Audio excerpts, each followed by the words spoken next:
দর্শক দেখতে পাচ্ছেন যে ইনকিলাব মঞ্চের মুখপাত্র শরীফ ওসমান হাদির হত্যার বিচারের দাবিতে জাতীয়তাবাদী দল ছাত্র দলের কেন্দ্রীয় সাধারণ সম্পাদক নাসির উদ্দিন নাসিরের নেতৃত্বে একটি বিক্ষোভ মিছিল এই মুহূর্তে ঢাকা বিশ্ববিদ্যালয়ে প্রদক্ষিণ করছেন এবং সেই মিছিলে তারা শরীফ ওসমান হাদির যারা জড়িত তাদেরকে দ্রুত গ্রেপ্তারের আওতায় আনার দাবি জানাচ্ছেন।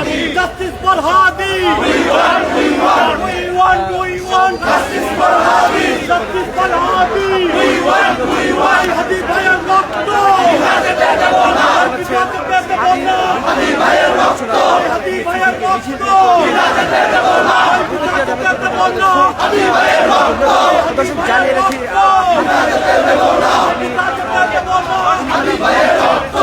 ছিলেন তিনি কিন্তু কিছুদিন আগে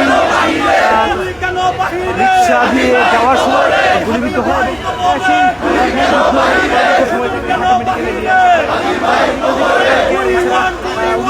দর্শক আমরা দেখতে পাচ্ছি ইনকিলাব মঞ্চের মুখপাত্র শরীফ ওসমান হাদির হত্যার বিচারের দাবিতে যারা জড়িত তাদের বিচার চেয়ে ছাত্র দলের ব্যানারে একটি বিক্ষোভ মিছিল এই মুহূর্তে ঢাকা বিশ্ববিদ্যালয়ে চলছে এবং সেই মিছিলটিতে রয়েছেন ছাত্র দলের কেন্দ্রীয় সাধারণ সম্পাদক নাসির উদ্দিন নাসির সহ বিভিন্ন ইউনিটের